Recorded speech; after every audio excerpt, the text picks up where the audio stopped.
Subscribe करें हमारे YouTube channel साधना gold को और पाएं वीडियो सबसे पहले। और हाँ, बेल आइकन दबाना ना भूलें। एक बात याद रखना मेरी माँ, सबसे बलवान होता है समय। पुरुष बली नहीं होते है, समय होत बलवान। भीलन गोपी लूट लई, वही अर्जुन वही बाण। सबसे बलवान कौन है मेरी माँ? जोर से, क्या? समय। जरूरी नहीं है कि जो समय आज आपका है वही समय कल भी आपका हो। क्या आवश्यक है? मैया जी, भैया, क्या ये जरूरी है कि जैसा आज आपका समय है ऐसा कल भी हो? इसलिए कहता हूं, समय का दुरुपयोग ना कीजिए। समय किसी का एक सा नहीं रहा। समय सदा किसी का एक सा नहीं रहा। समय सबका बदला है। जो कल राजा थे वो आज रंक हो गए, और जो कल रंक थे वो आज राजा हो गए। जो अमीर थे वह आज गरीब हो गए, जो गरीब थे वह आज अमीर हो गए। ऐसा आपकी नजर में कितने केस होंगे? मेरी नजर में बहुत लोग हैं जो पहले कुछ और थे, जिनका पहले डंका बजता था। कितने धनाढ्य ऐसे थे जिनके पास खूब पैसा था, आज उनकी संतानों को दो दो वक्त की रोटी के लिए सोचना पड़ रहा है। और ऐसे कितने लोग थे जो एक टाइम खा के सोया करते थे, आज उनके घर में राजसी भोग बन रहे हैं 56 प्रकार के। समय सबका बदला है। चाहे हरिश्चंद्र का समय हो, समय तो भगवान राम का भी बदला है। हर दिन वो वनवास के थोड़ी रहे, राजा भी तो बने राम जी। समय रावण का भी बदला है। रावण की आंखों के सामने 1 लाख पूत 1.25 लाख नाती मर गए। जिन बच्चों का बड़ा घमंड था रावण को, वो घमंड आंखों के सामने टूट गया। समय रावण का भी बदला है। समय तो भगवान राम का भी बदला है। जंगल से वो राजा भी बने हैं। तो राम भगवान का समय बदला, समय रावण का बदला, समय हरिश्चंद्र का बदला, समय आपका बदलता है, समय सबका बदलता है। इसलिए समय सबका एक सा रहेगा ये कभी नहीं सोचना चाहिए। इसलिए जब समय आए उसका सदुपयोग कर लेना चाहिए, क्योंकि आज अच्छा समय है, कल कैसा समय आएगा ये भगवान जानते हैं और कोई नहीं जानता। इसलिए समय का सदुपयोग करना चाहिए। समय है उसका सदुपयोग कीजिए।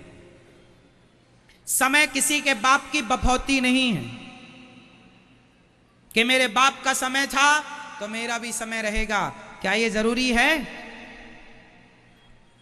बोलो मेरी मां। इसलिए समय किसी के बाप की बफौती, समय तो समय है, समय समय पर होता है, समय समय की बात।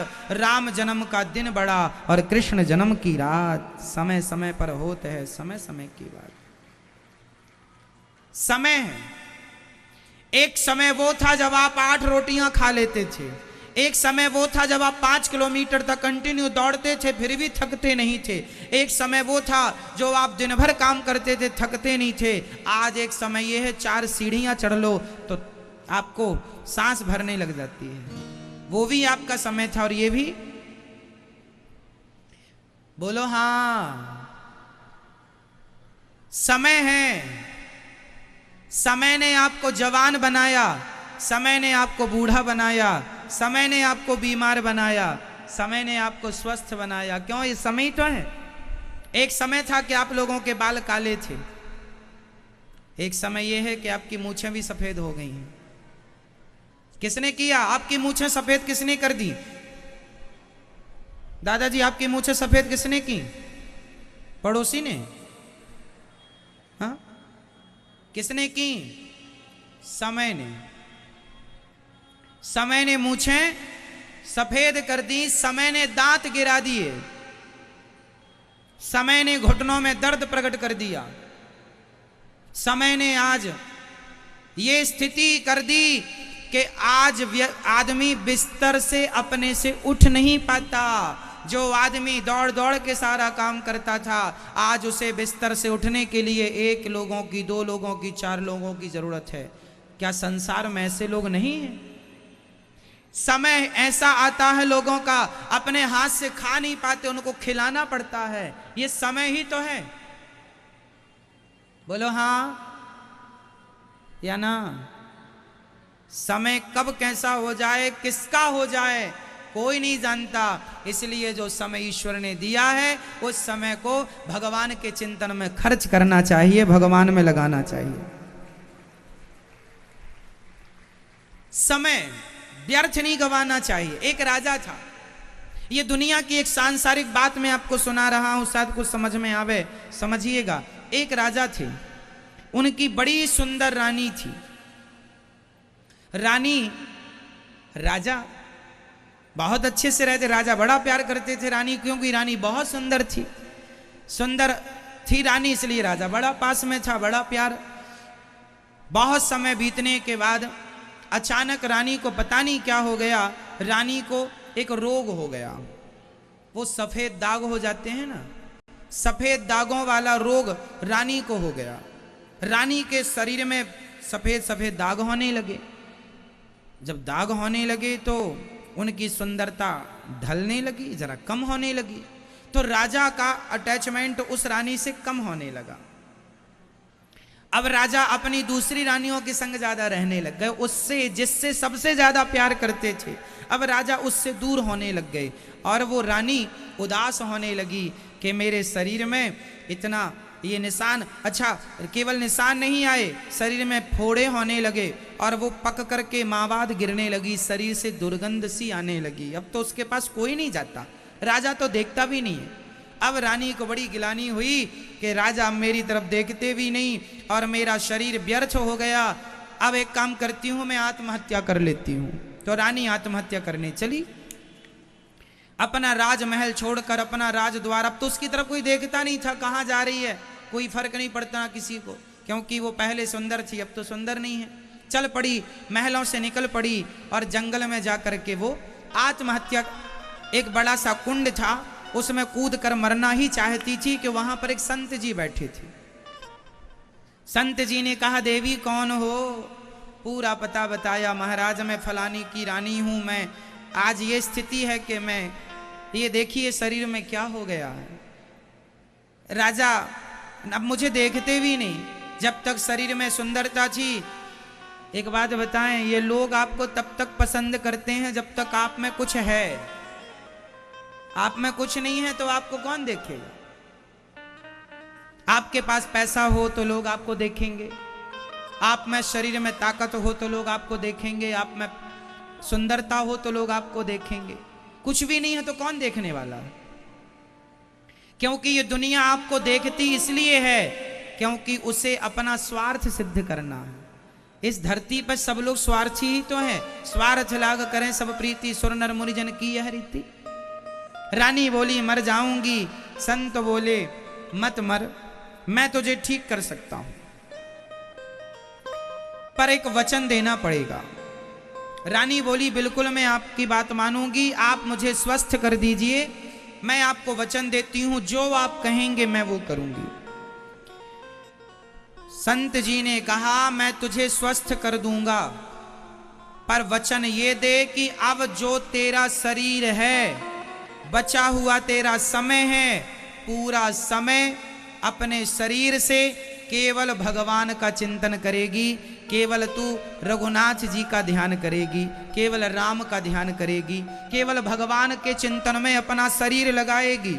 यदि तू मुझे ये वचन देती है तो मैं तुझे स्वस्थ कर दूंगा। बचा हुआ समय तू भगवान के हवाले करेगी। उसने कहा मैं आपको वचन देती हूं, आप मुझे। संत जी ने कहा जिस कुंड में तू कूदना चाहती थी उसी कुंड में स्नान कर ले, तू स्वस्थ हो जाएगी। वो गई, स्नान की, बिल्कुल सुंदर, पहले से जवानी में जितनी सुंदर थी उससे भी ज्यादा सुंदर होके संत प्रभाव से निकल के बाहर आ गई। ये बिल्कुल सत्य घटना है, सत्य घटना है। निकल कर बाहर आई, बड़ी सुंदर हो गई। कहने लगी महाराज अब मुझे अपने चरणों में ही रख लो, मैं यहीं आपकी सेवा करूंगी, आपके संग भजन करूंगी। संत जी ने कहा तू अपने राज्य में जा और वहां रह के भजन करना, पर भगवान को ना भूलना। चली वापस। जब वो घर गई तो उसके पति राजा ने देखा, वाह तो बड़ी सुंदर। राजा फिर फुदक के वापस आ गया, बड़ी सुंदर हो गई हो, कहां गई थी, ये कहां से मिल गया शरीर इतना सुंदर तुम्हें। उसने कहा, राजा को उसने ज्यादा भाव नहीं दिया। उसने कहा महाराज अब आप अपना काम कीजिए, मेरा जो बचा हुआ समय है अब मैं भगवान की आराधना में लगाऊंगी। मेरे शरीर पर अब आपका कोई अधिकार नहीं है। मैं अपने शरीर से, मैं अपनी वाणी से, मैं अपने वचन से, मैं अपने कर्म से अब केवल रघुनाथ जी की बन करके रहूंगी, रघुनाथ जी का चिंतन करूंगी। मुझे अब आप त्याग दीजिए जैसा त्याग दिए थे। राजा दूर हट गए, वो अपना महलों में रह के भजन करती है और उसने अपनी बची हुई सांसें भगवान के हवाले की। संसार के बन के कब तक रहोगे? जब तक शरीर अच्छा है लोग देखते हैं, शरीर बूढ़ा हो गया कोई नहीं देखता। इसलिए मन भोगों में ना लगाकर भजन में लगाया जाए। भोगों से तो मन किसी का भरा ही नहीं, तो तुम्हारा क्या भर जाएगा। इसलिए ये भोग विलास हम सबको ठग रहे हैं, लूट रहे हैं। मत लूटो, मत अपने आप को अपना समय जाने दो, समय भगवान के चरणों में समर्पित करो। बचा हुआ समय है ना, कितना खुश करोगे अब संसार के लोगों को। ये कभी खुश हुए हैं? कौन खुश हुआ है बताओ। सिर काट के रख दो आप संसार के लिए, फिर भी ये लोग खुश नहीं हो सकते। पत्नी पति को कितना भी खुश करे, पति पत्नी को कितना भी खुश करे, पर फिर भी कोई ना कोई कमी रह ही जाती है किसी ना किसी से। और वो कमी आदमी सारी जिंदगी गिनाता है, तुम में ये कमी है, तुम में ये कमी है। बाप अपने बेटों को कितना भी धन दे दे उनको खुश करने के लिए, फिर भी आजकल के कुछ बच्चे यही कहते हैं हमारे बाप ने हमें दिया ही क्या है। माँ अपना पेट फाड़वाती है बच्चों के लिए, माँ कितना दर्द सहती है बच्चों के लिए, पर वही बच्चे बड़े होकर कहते हैं तुमने क्या किया हमारे लिए। तो आप सिर काट के रख दीजिए साहब, ये दुनिया बड़ी स्वार्थी है। चाहे कोई हो, सब स्वार्थी ही है, बेटा हो बेटी हो, है ना। इसलिए दुनिया को खुश करने चलेंगे तो आपको करोड़ जन्म लेने पड़ेंगे, फिर भी दुनिया खुश नहीं होगी। और गोविंद खुश हो गए तो फिर किसी और को खुश करने की जरूरत नहीं है। मीरा ने भगवान को खुश कर लिया, उसने किसी की परवाह नहीं की। नरसिंह जी ने भगवान को खुश कर लिया, उन्होंने किसी की परवाह ना की। आप और हम भी समझें अब इन बातों को, संसार के चक्कर में ना पड़ो। ये संसार कभी किसी का नहीं हुआ, मेरी मां तुम्हारा नहीं हो सकता।